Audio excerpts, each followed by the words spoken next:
And welcome back to Patriot List TV. My name is Colin Supko. I'm the founder and CEO of Patriot List. And today we are very lucky to have the opportunity to speak with Mr. Ron Harrell of the American Legion.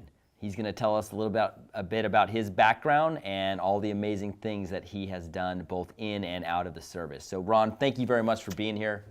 We're real excited to talk to you today. Thank you. Why don't we start with a little bit about yourself, your background, your family, where you're from, Okay. and what was it that drew you to join the military? Join the military. Yes, sir. Okay. Well, I'm a native Washington, D.C., born and raised. Okay. I pass the White House, Lincoln Memorial, Smithsonian Institute every day. Okay. And I'm from the era of the 70s. Okay. So D.C. was kind of a rough town back then. So I graduated high school and I saw what's going on, what's my future, what's going on, and I saw that I was adrift, pretty much. And so, you know, a lot of people join the military for patriotic reasons. I joined the military to get away from where I was. I didn't see a future. That's as legitimate a reason as any there are out there. Okay. And so I do give the Navy all props for that. They got me away quickly from where I was, okay?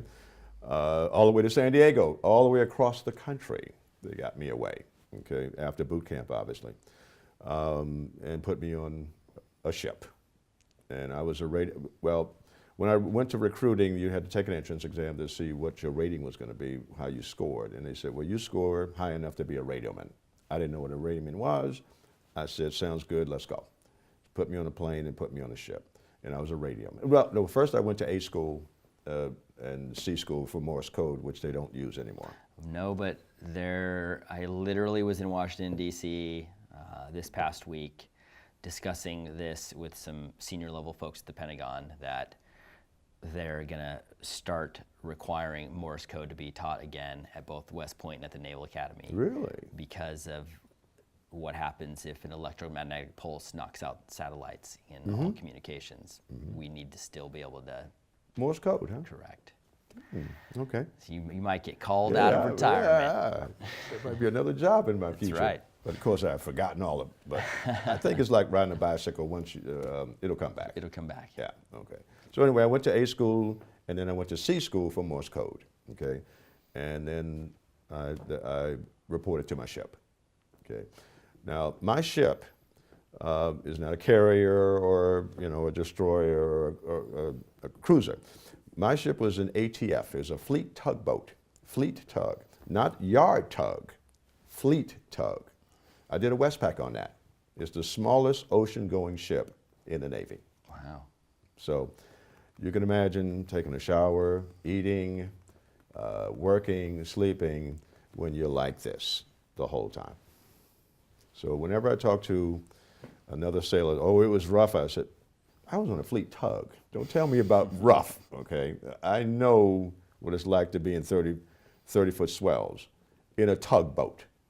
That sounds fun. Okay, but it was fun. It was fun. A lot of it was fun.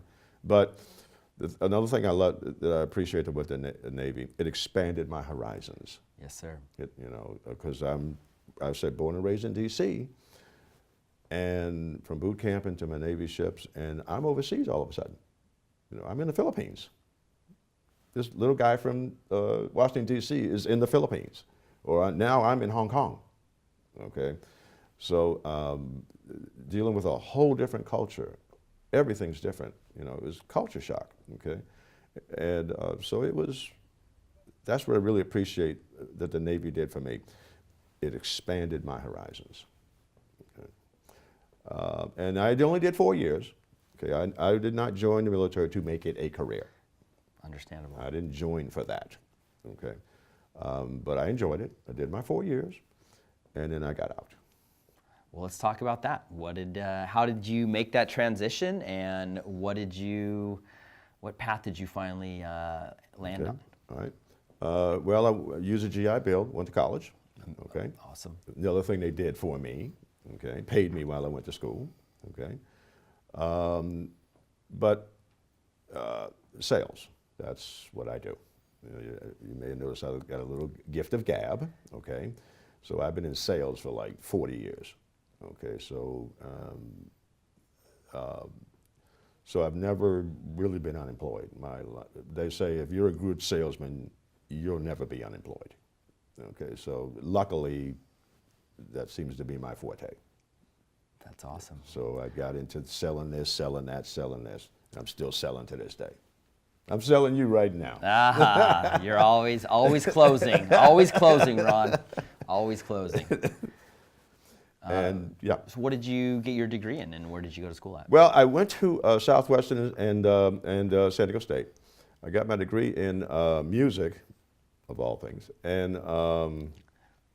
computer operations. Those are very interesting subjects, meaning that they both use two different hemispheres of your brain. Yep. So what instrument did you play, and what sort of computer engineering things did you do? Because the computers were the computers were a lot different back then. Yes, they were just coming out. Do you remember the floppy disk? I remember the floppy disk. You remember that? Well, at least you weren't using the punch cards.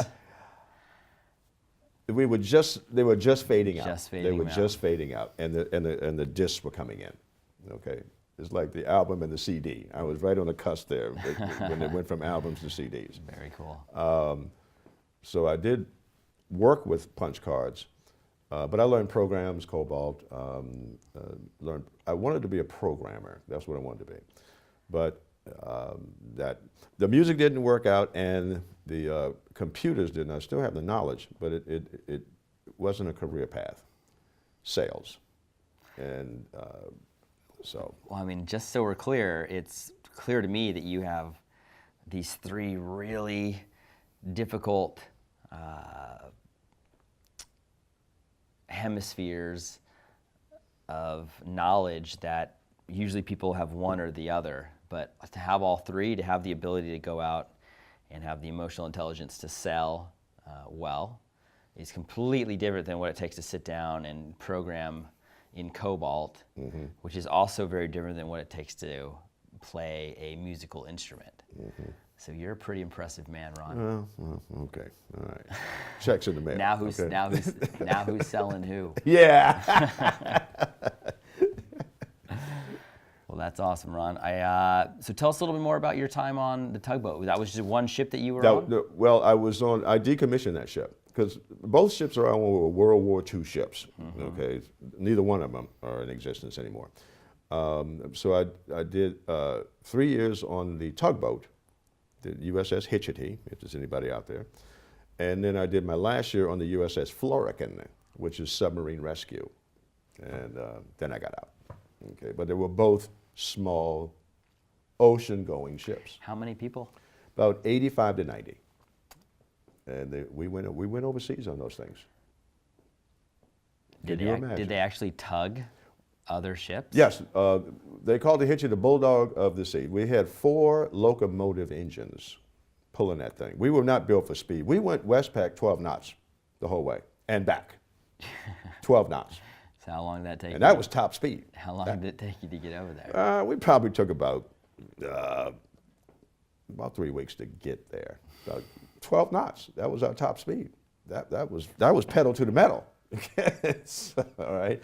But so we weren't built for speed. We were built for pulling power. We could pull. Our little ship could pull a carrier. Wow. By itself. We were meant for strength. Okay. Like if your ship ran aground or it went dead in the water out in the middle of the ocean, we would go out and bring it back. That was our mission. At 12 knots. At 12 knots. That's awesome. It's actually really, think about it, if something happens to a vessel and it no longer has power and it's in the middle of the Atlantic Ocean, what do we have now that's going to go? They outsource it now. They outsource it now. Civilians are doing it now. Civilians are doing it now. Yeah. We used to have our own capability within the government to do that.